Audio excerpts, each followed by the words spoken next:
Nós vamos dar continuidade ao nosso estudo. Nós estamos estudando o livro de Mateus, já estamos no capítulo 7 e no versículo 15. Só que eu estou usando o seguinte método. Quando chegamos em um versículo que aquele assunto tem uma gama de variações, a gente já penetra naquele campo ali e vamos tentar, eu não digo exaurir o assunto, porque exaurir o assunto na Bíblia é muito difícil, mas pelo menos conversar o mais que pudermos para aquele assunto ficar mais claro.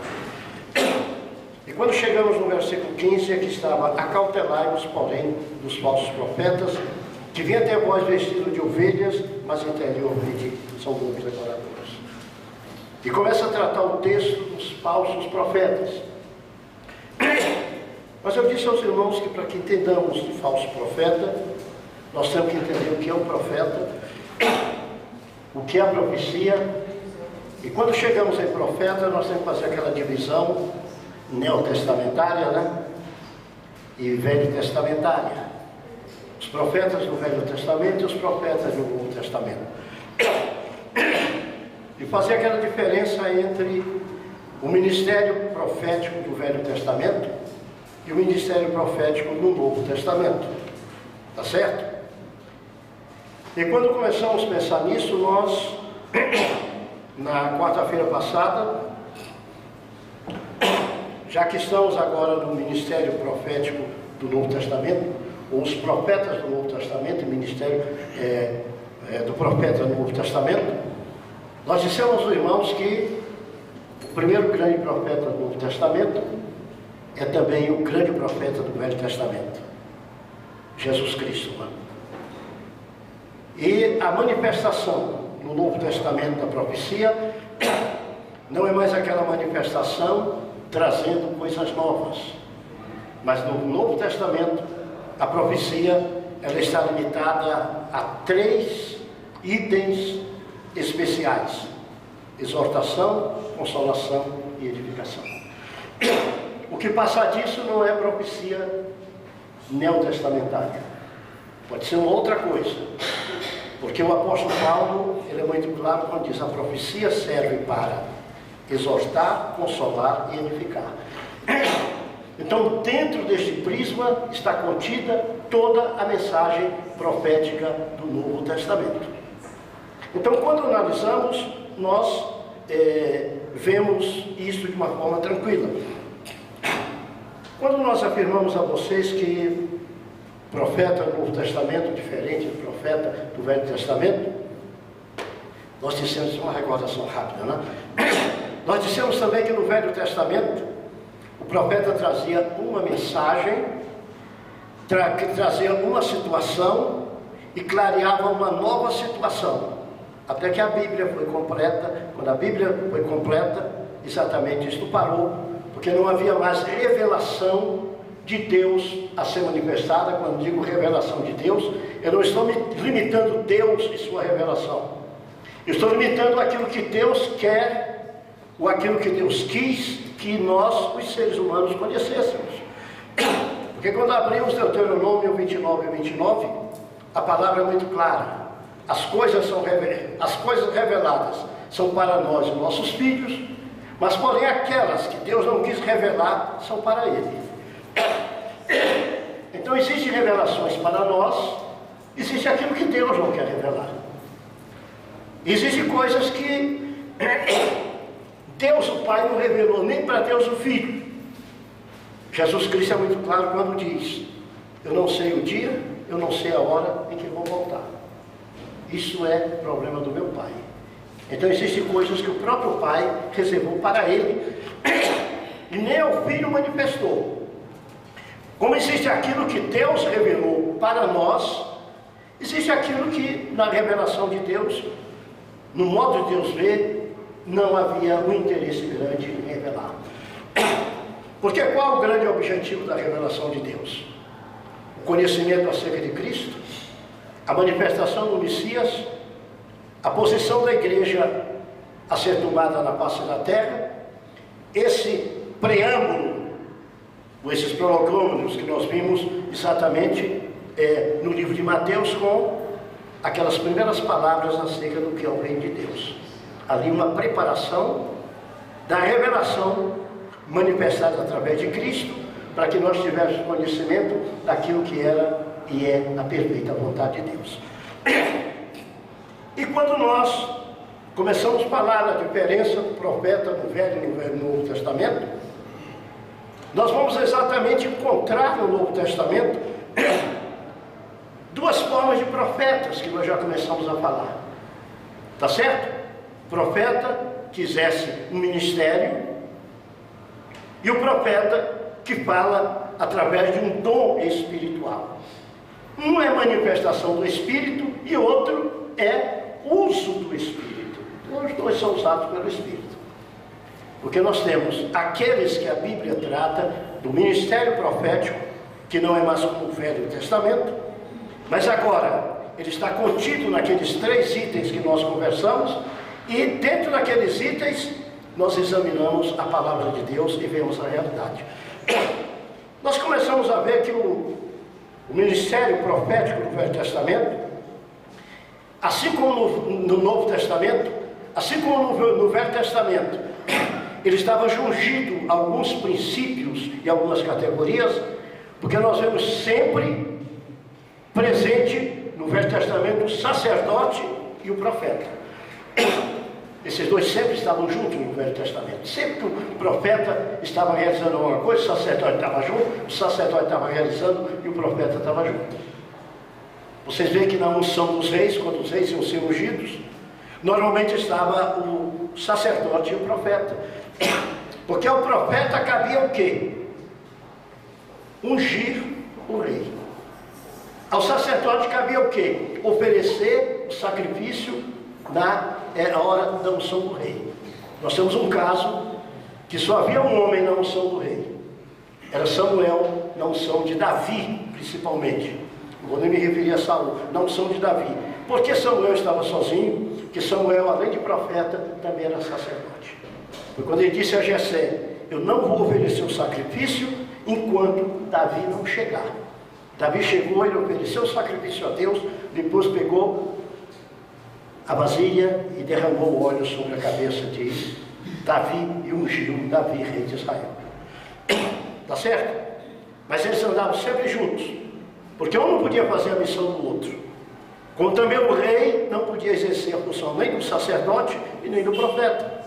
Por que foi que Saul foi rejeitado do trono? Ele disse a Samuel que demorasse a chegar, o povo estava, agora eu sou nortista, o povo estava agoniado, né? O povo estava apressado, e eu fui sacrificar. Aí Samuel disse: você fez o mal.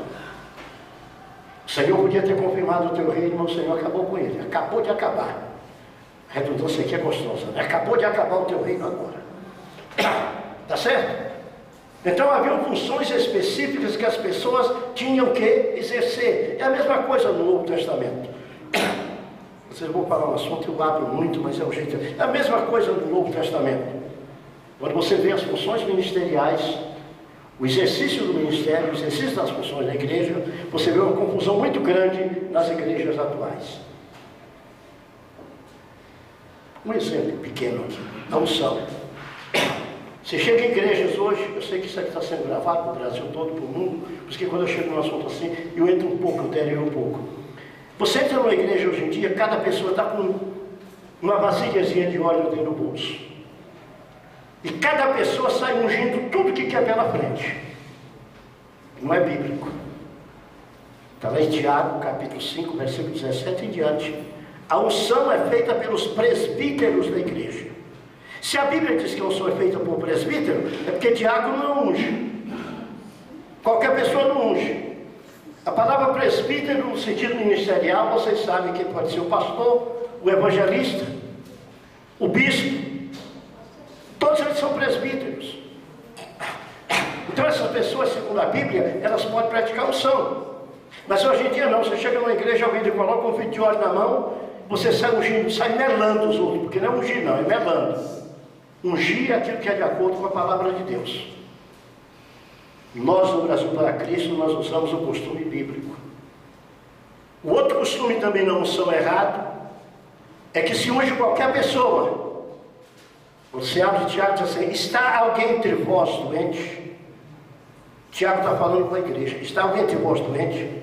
Mas pastor, como é que o senhor viu que ele está falando com a igreja? É porque ele adiante diz o seguinte, se houver cometido pecados, serão perdoados. A oração da fé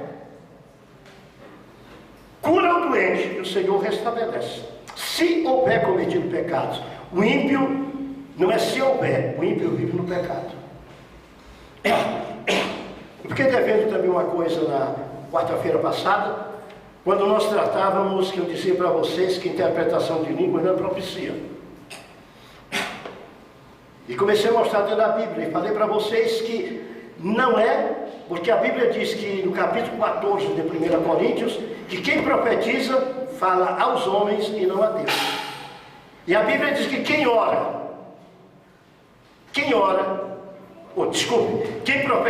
profetiza fala aos homens, não a Deus. E quem ora não fala aos homens, fala com Deus. E eu falei para vocês que falar em línguas é uma oração. E eu quero mostrar para vocês onde está na Bíblia agora. Abra 1 Coríntios. 1 Coríntios. Capítulo 14.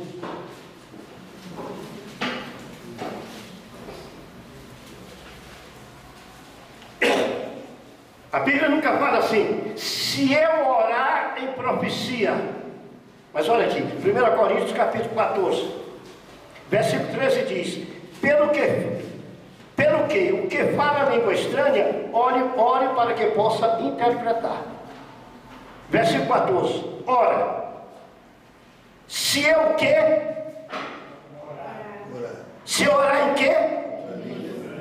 Se eu orar em línguas estranhas.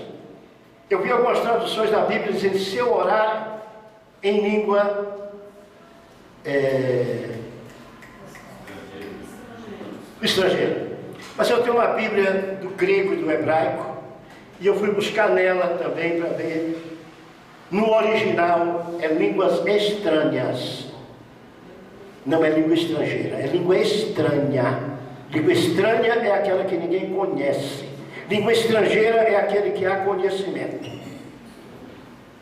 Tá certo? É como tem algumas traduções também dessas normas, diz assim, traduzir. No original não é traduzir, é interpretar. Interpretar não é traduzir. Então aqueles que dizem que a interpretação de língua é profecia, a minha Bíblia está falando aqui, se eu orar em línguas. Você já viu algum lugar na Bíblia assim, se eu profetizar em línguas, se eu orar em línguas, deve haver interpretação. Eu devo interpretar ou deve haver interpretação? Então veja que se trata de interpretação de uma oração. É o que o texto bíblico está me dizendo de uma forma tal. Eu fiquei devendo esse versículo para os irmãos, não estava aqui na hora, na minha cabeça, mas anotem, 1 Coríntios capítulo 14, versículos 13 e 14, é bem claro. Versículo 15 diz assim, que farei, pois? Orarei com espírito, mas também orarei com entendimento. Cantarei com espírito, mas também cantarei com entendimento. Porque os irmãos sabem que existem as línguas estranhas, existem também os cânticos espirituais. Que nós já dissemos para vocês que cântico espiritual não é aquilo que muita gente faz. Abre a harpa cristã e canta Foi na cruz em línguas. Isso é mentira. Porque eu não sei levar ou traduzir para línguas estranhas a minha língua. É estranha, eu não conheço. Língua estranha não tem tradução, tem interpretação. Aquilo que eu disse, interpretar é dar o sentido da coisa. É dar o sentido, não é dizer como é. Correto? Então está aqui isso aqui, né, irmão? Esse assunto, essa parte que eu falei para os irmãos, completei. Então nós falamos, irmãos, que para que nós entendamos acerca dos dons espirituais, nós temos que entender dos dons ministeriais ou da profecia no Novo Testamento, ou do profeta no Novo Testamento, eu tenho que entender que o Novo Testamento, eu tenho duas qualidades de profeta. Duas qualidades de profeta. A primeira delas está em 1 Coríntios capítulo 12. 1 Coríntios capítulo 12, versículo 28. E a uns pôs Deus na igreja, primeiramente apóstolos, em segundo lugar profetas. Está em Efésios capítulo 4 e versículo 11. E Deus pôs uns nas igrejas para apóstolos e outros para profetas. Então esses dois textos que me mostram que Deus selecionou um grupo especial para um ministério especial. Aqui está a diferença. Existe o profeta, é um dom ministerial. Por que o senhor chama de dom ministerial, pastor? Porque dom é uma dádiva de Deus. Tudo que a igreja tem é dado por Deus. Então, é um dom ministerial. São pessoas que o Senhor escolhe no meio do povo, com algumas características que Deus as torna especiais, e Deus passa a usar para falar a sua palavra. O dom ministerial de profeta não é eu chegar aqui na frente, levantar o braço e dizer assim disse o Senhor. Olha, vai chover hoje ou vai faltar chuva amanhã. Não é isso não. O dom ministerial de profeta, ele é dado exatamente para aquilo que é a finalidade da profecia. Para a consolação, para a exaltação e edificação da igreja. São pessoas, como eu já comecei a dizer aos irmãos, que o Senhor caracteriza com mais dons espirituais, ou seja, outros dons ministeriais também, dons ministeriais e dons espirituais, para que eles possam exercer esse ministério. Falei para vocês que esses dons normalmente, dos dons espirituais vem a palavra da sabedoria, a palavra da ciência, e normalmente o discernimento de espírito. Com esses dons espirituais, ou aquele que tem os dons, o dom ministerial do profeta, ele passa a ter uma facilidade, porque o Senhor lhe dá uma revelação mais profunda da palavra, porque a ele foi entregue o rebanho do Senhor para ele guiar o rebanho. Então, desculpe a pretensão, quem guia tem que saber o caminho melhor do que quem está sendo guiado. É verdade ou não é? O que todo mundo tem que pensar é o seguinte: quem está responsável em guiar tem que conhecer melhor o caminho para poder falar acerca daquilo que é no caminho para aqueles que são guiados. É por isso que o Senhor, através do Espírito Santo, usa Paulo para falar para Timóteo: procura te apresentar como obreiro aprovado diante de Deus. Está certo? Por isso que o apóstolo Paulo fala com Timóteo: tu conheces as sagradas letras.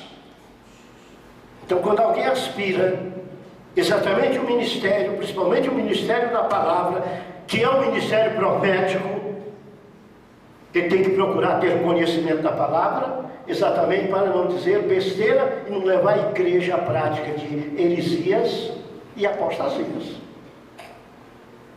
Está certo? Então aquele que ministra a palavra, automaticamente ele tem que ser um apologeta. Ele tem que fazer apologia diretamente. Ele tem que ter com a palavra de contenção para tudo que não presta e a palavra de afirmação para aquilo que é de Deus. É o valor do ministério.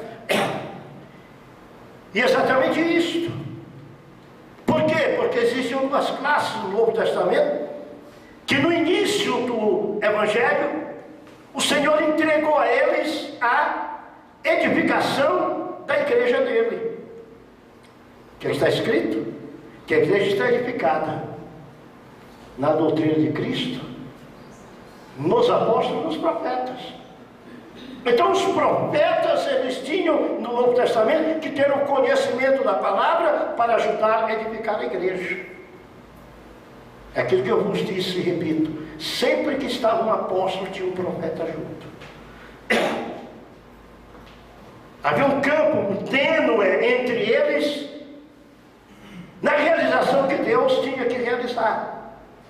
Então o ministério profético é aquele ministério no Novo Testamento exatamente que traz a dedicação à pregação e ao ensino. Por isso que Paulo, em 2 Timóteo 4,13, ele diz assim: Timóteo, aplica-te à leitura, à exortação e ao ensino. Aplica-te. Aplica-te. Porque você chega agora à noite, ou chega em qualquer culto, você senta no banco da igreja, você senta o quê? A ouvir sobre o Senhor, aprender sobre o caminho de Deus e como perseverar na verdade de Deus. Está no seu coração quando senta aqui. Você não senta numa igreja para ouvir uma história de carochinha. É por isso que o púlpito não serve para isso. O púlpito não serve para você brigar com seus desafetos. O púlpito é para você estar contando piada. O púlpito é para você estar ministrando as coisas de Deus, o ensinamento de Deus, a palavra de Deus. É para estar mostrando aquilo que os profetas e os apóstolos entenderam, que Cristo era a pedra angular e eles estavam para edificar sobre o alicerce que é Cristo. E nós somos pedras vivas nesse alicerce. Bem, meus irmãos, passando aí, vamos continuar o assunto. Nós já vimos que em Efésios 2:20 diz que nós somos edificados na doutrina, sobre o fundamento dos profetas. Esse fundamento, ele vem desde o Velho Testamento. A Bíblia não se contradiz. A Bíblia se completa com a revelação do Novo Testamento. É aquilo que eu já disse para vocês, que a Bíblia é profecia dela toda. Já disse para vocês que quando se fala no profeta Moisés, muita gente procura a profecia de Moisés. Mas o que é uma profecia? Uma revelação de Deus ao homem. Quando Moisés escreve o Pentateuco, porque acreditamos que foi ele, né? Só pequena parte que ele não escreveu a história da morte dele. Deve ter sido Josué ou outro. Mas quando pregamos o Velho Testamento, que vamos em Gênesis, a história do início da humanidade, tudo, das civilizações, como é que Moisés entendeu aquilo? Por revelação divina. Quem deu essa revelação? O Senhor Deus. Moisés é um profeta, ele trouxe a revelação de Deus para nós. Através da sua revelação que Deus deu, nós conhecemos isso tudo. Então nós pegamos a revelação, os apóstolos e os profetas do Novo Testamento, eles pegaram a revelação do Velho Testamento e disseram: aqui está a base do edifício, porque todo o Velho Testamento ele mostra exatamente Cristo como a pedra angular. E eles fizeram a edificação exatamente sobre isso. Então mostra ali em Efésios 2, 19 e 20, mostra a importância desse ministério, que é manifestado através da pregação e do ensino da palavra de Deus. Por isso que nós temos que ter cuidado. Tem muita gente que tem medo de dizer: eu não sei isso aqui. Mas cuidado com o que você ensina, cuidado com o que você fala. Se você não souber, não invente. Tenha coragem de dizer: isso aqui eu não sei, eu vou procurar aprender, eu vou procurar ver. Então o ministério do profeta no Novo Testamento, ele não está jungido ao princípio de predizer o futuro. Mas o ministério do profeta no Velho Testamento é edificação, a consolação e edificar, consolar e exortar a igreja. É a preparação da igreja no Senhor. Então é para edificar a igreja. A própria Bíblia diz que Deus deu esses ministérios à igreja para edificação do seu corpo. Então eu tenho que entender exatamente isto para que eu possa agir e levar o povo a agir segundo a vontade de Deus. Algumas vezes, irmãos, também não é proibido o profeta de hoje predizer o futuro, não. Que é proibido é trazer coisas novas. Digamos, nós estamos vendo profetas agora dizendo que o mundo vai se acabar agora. Alguém chegou e falou: pastor, vai se acabar? Eu falei: vai não, é mentira. Mas pastor, é um profeta. Ele está mentindo, ele tem que ler a Bíblia. A Bíblia fala acerca de várias coisas que vão acontecer. Vocês viram uma esparrela que estão fazendo aí, colocaram em zap, colocaram em todo local, que diz que o sinal da besta chegou, está sendo colocado nos homens. Por que uma mentira dessa? O sinal da besta na época da grande tribulação. Ah, mas é um profeta que falou? Examine na Bíblia, porque a minha Bíblia ensina: um profetize e os outros julguem. O julgamento é pela palavra. Se alguém disser alguma coisa, eu abrir a palavra, examinar a palavra, não está na palavra, eu falo: olha, é mentira. Essa profecia pode ser de quem for, mas não é de Deus. Não estou nem dizendo que é do diabo. Tem gente que quer aparecer, né? Tem gente que quer ser Nostradamus aí, que está inventando tudo, aparecendo tudo, interpretando tudo. Então nós temos que ter cuidado exatamente com isso. Então, pode dizer? Pode. O Senhor pode chegar para alguém, como chegou o profeta Ágabo para Paulo, pegou o cinto e disse: o varão de que este cinto? O Senhor me fala que ele vai passar por muitos problemas, e começa a falar. Porque a Bíblia diz que o Senhor não realiza nada sem mostrar para os seus servos, os seus santos profetas. O Senhor tem uma escolha especial de pessoas. Então ao Senhor cabe agir, porque o dom é de Deus, cabe a Deus agir. E o Senhor quis em Paulo, só que Paulo não ficou obrigado a obedecer o que o apóstolo disse. Paulo disse: tudo isso está dizendo que vai acontecer, mas o Espírito Santo fala que eu tenho que ir, eu vou. Veja bem, ele não obedeceu a palavra do profeta, ele não disse que era mentira. Ele não disse que era mentira, ele disse: não vai acontecer, não falou isso. Mas ele disse: olha, meu Espírito Santo me está mandando ir, eu vou para lá. Acabou. Não houve uma contradição, houve um aviso do que poderia acontecer. O Senhor pode trazer avisos através de seus profetas. O Senhor pode trazer. O Senhor pode trazer. A profecia é algo necessário na igreja. A Bíblia diz que se não houver profecia, o povo se corrompe. Só que nós precisamos aprender acerca de profecia para não sermos enganados por aqueles que trazem palavra falsa como se fosse palavra de profecia do Senhor. Só que me falou uma coisa, a primeira coisa que eu penso é o seguinte: a profeta tal falou isso, falou. Primeira coisa, isso vai edificar a igreja? Que consolação esta palavra está trazendo? Vou começar a analisar.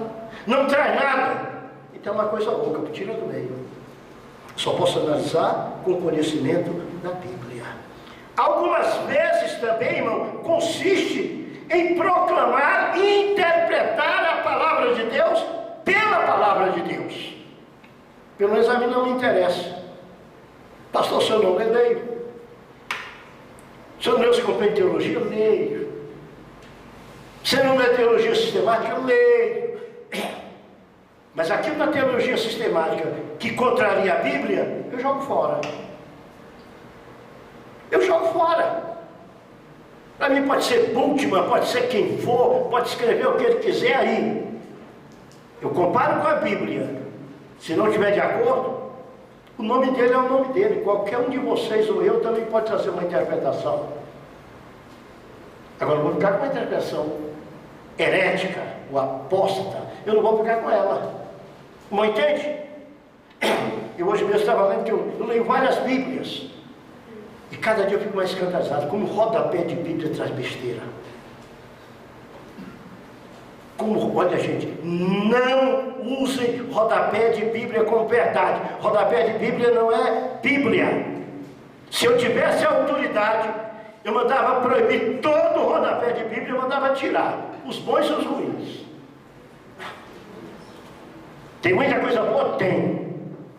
Tem muita coisa boa? Tem. Mas tem muita besteira. mas muita besteira acerca de muita coisa que é coisa séria. Então nunca caminhe pelo rodapé da Bíblia, caminhe pelo texto. Cuidado com essas interpretações que podem levar a alguma coisa errada. Então aquele que tem o dom ministerial de profeta, ele tem a facilidade de proclamar a palavra de Deus, ele tem facilidade de interpretar a palavra de Deus por uma vocação divina. Uma vocação divina. Você abre a palavra, você começa a ler, e aquilo parece que começa a crescer aos teus olhos. Aquilo que você nunca viu, nunca ouviu ninguém falar, aquilo começa a crescer aos teus olhos, exatamente para a edificação da igreja. 1 Coríntios 14:3 é interessante.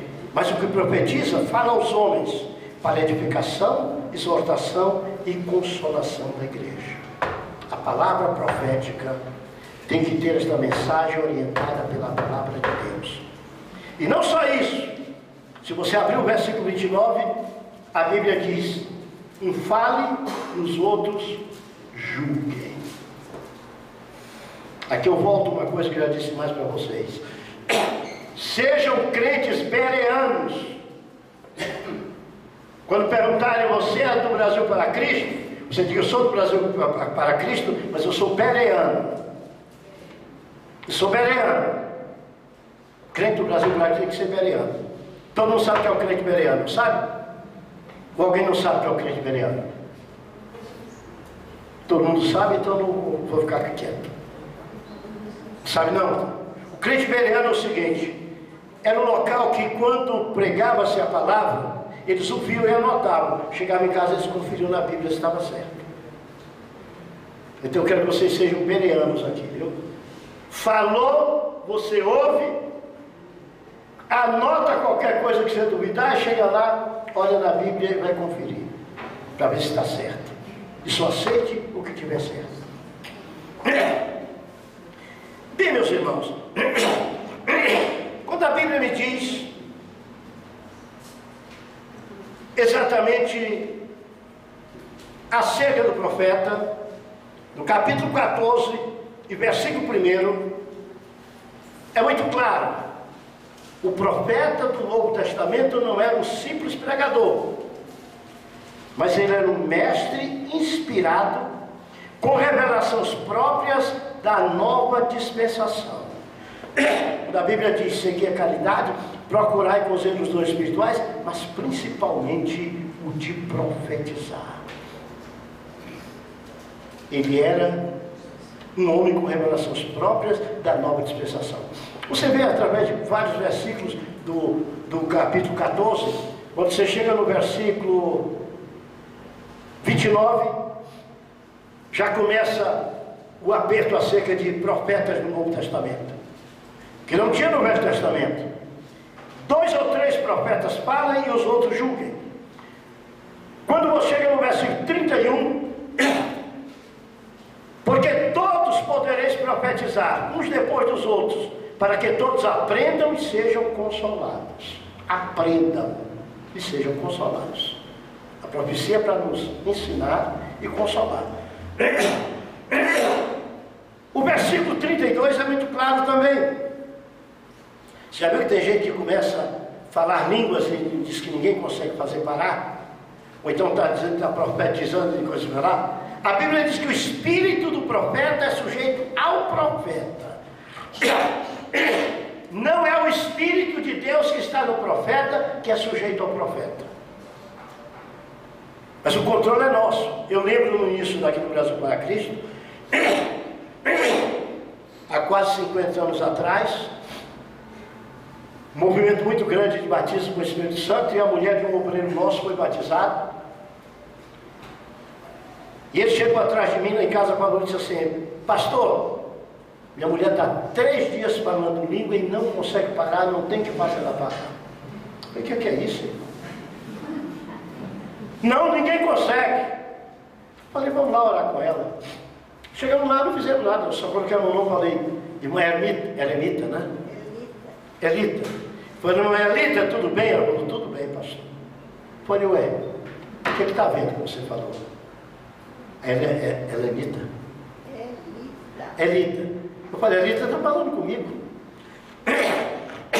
Ele, eu acho que está vivo ainda, ela já faleceu. Quer dizer, ela não parou porque não quis. O Senhor não tira ninguém da consciência. Ninguém fica cheio do Espírito Santo fora da consciência. Se alguém está cheio do Espírito Santo e está pulando, é porque ele quer pular. Se alguém está cheio do Espírito Santo e está gritando, é porque ele quer gritar.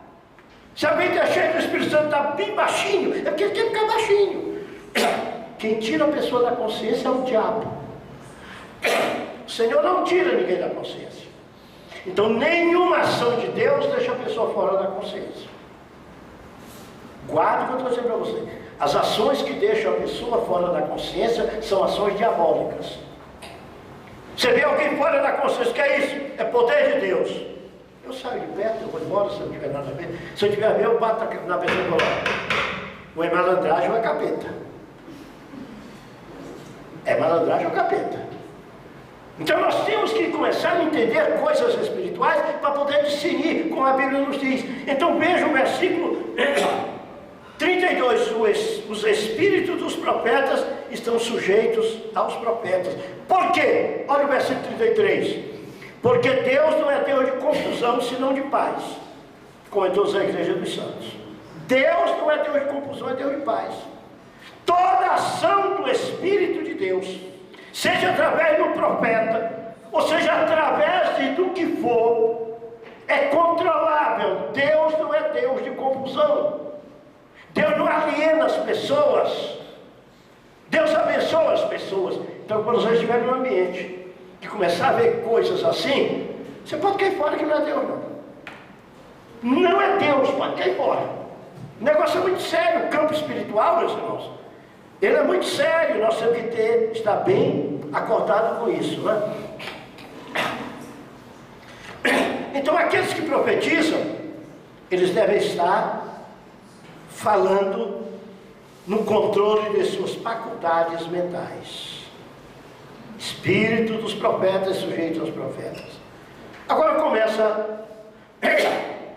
começamos a pensar, você que quer ser um profeta, dom ministerial, você que quer buscar o dom de profecia, eu quero que você leia comigo o versículo 39.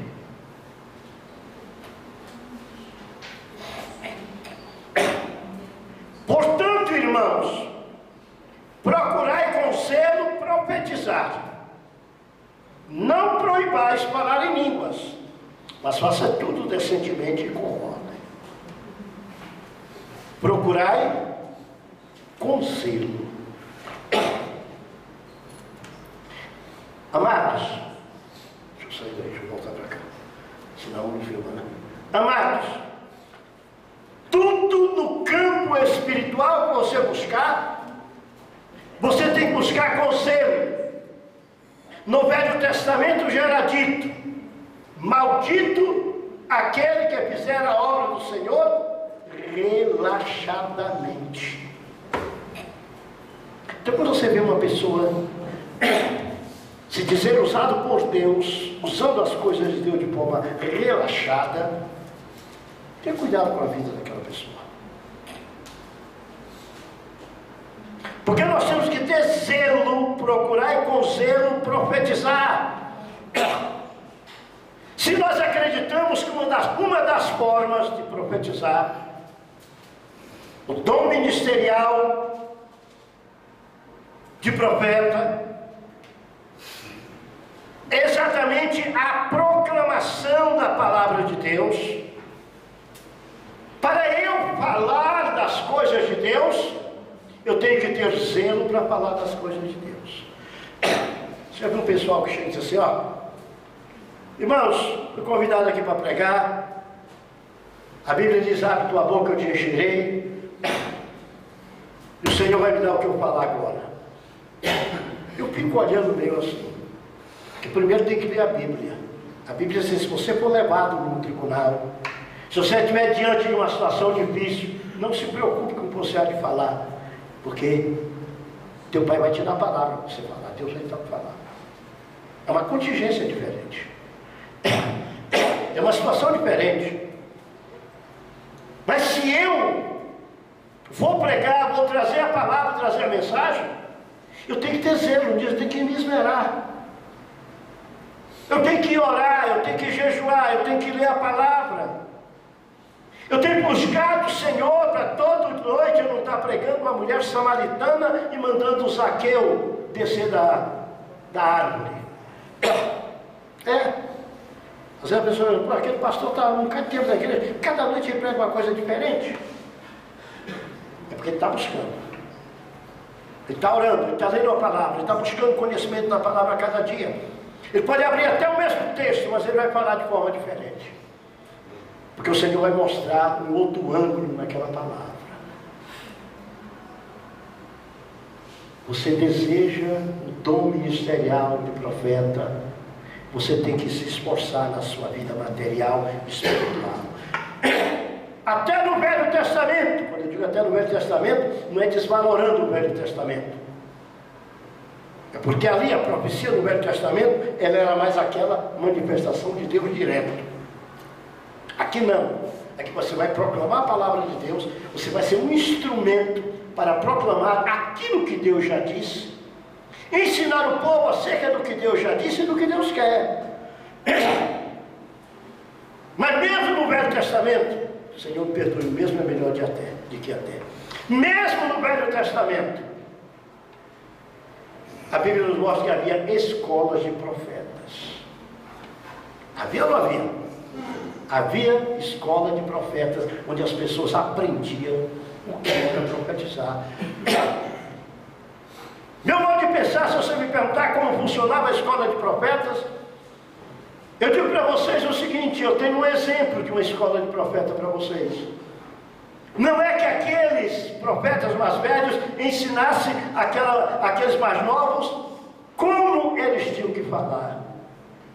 Mas eu creio que aqueles profetas mais novos eram ensinados como ouvir a voz de Deus. Você quer um exemplo? O profeta Samuel, ainda era menino, estava no templo. O Senhor fala, Samuel, ele corre até ali, vai te deitar, moleque. Samuel, vai. Ele disse, ó, a Bíblia diz, Eli, ou Samuel, ainda não conhecia a voz de Deus. Aí ele diz, o que é que Eli diz para Samuel? Se te chamar de novo, diz, fala, Senhor, que o teu servo ouve. Samuel, fala, Senhor, que o teu servo ouve, Senhor. Olha só, deixa eu falar para Samuel.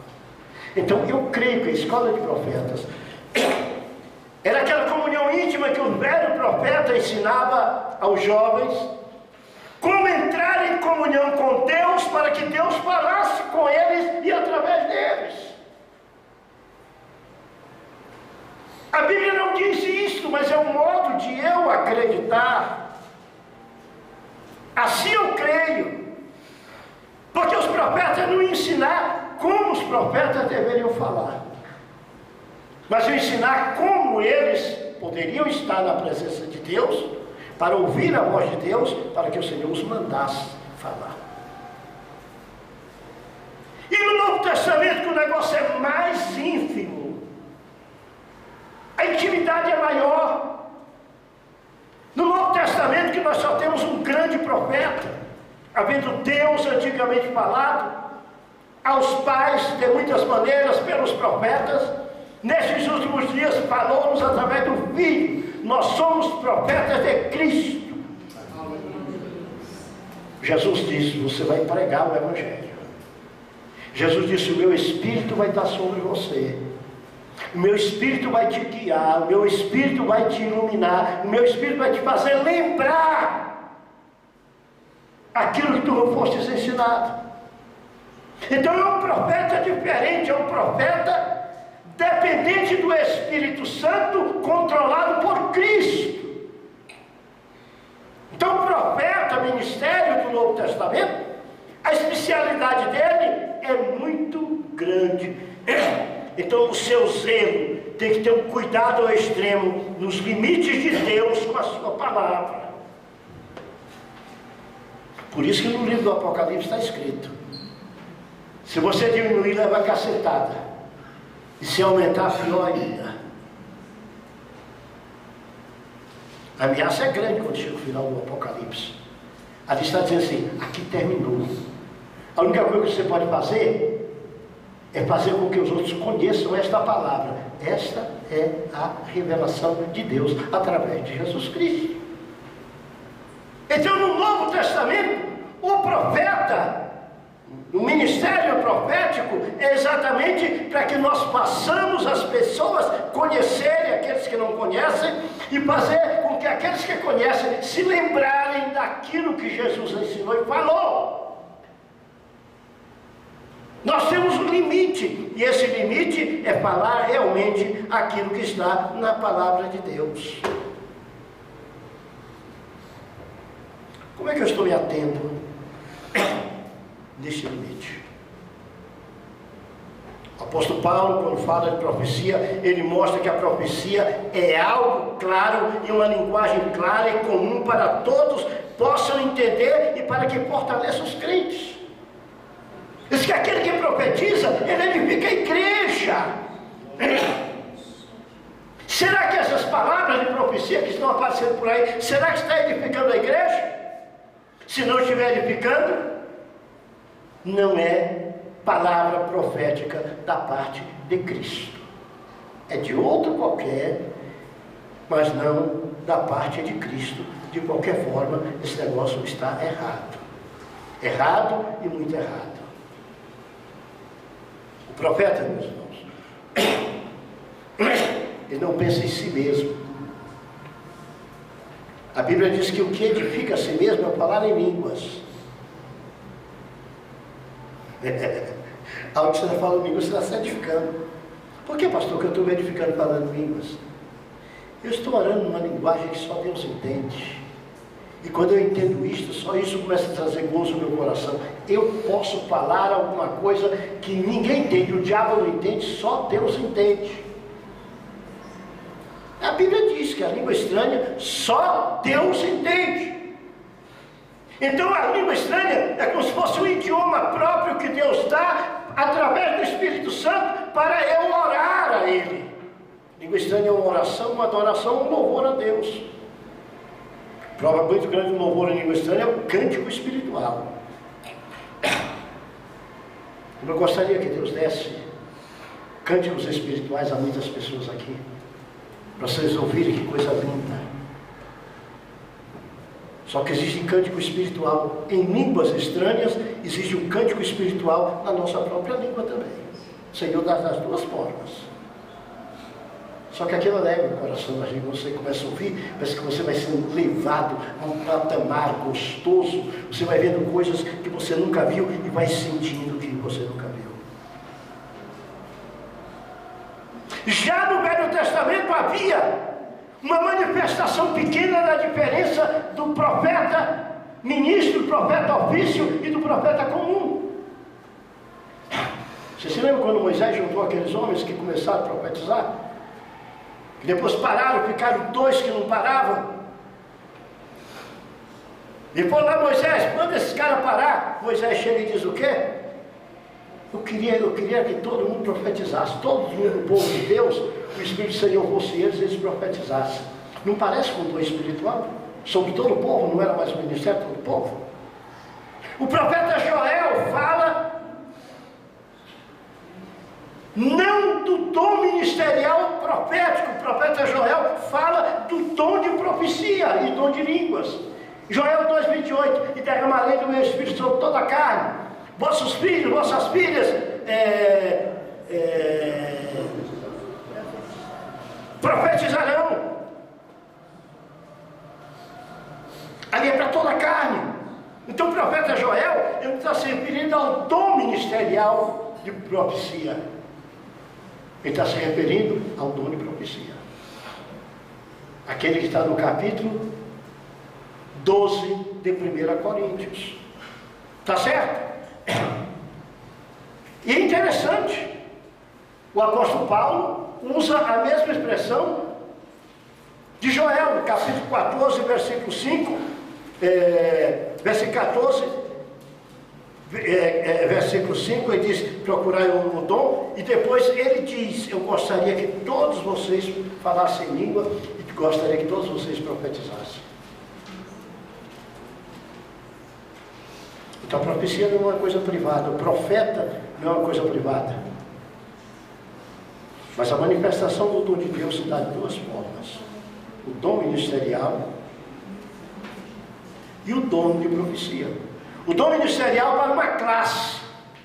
O Senhor deu uns para, é uns. O dom de profecia não, é para todos. Eu quero que todos vocês profetizem. Eu quero que todos vocês falem línguas.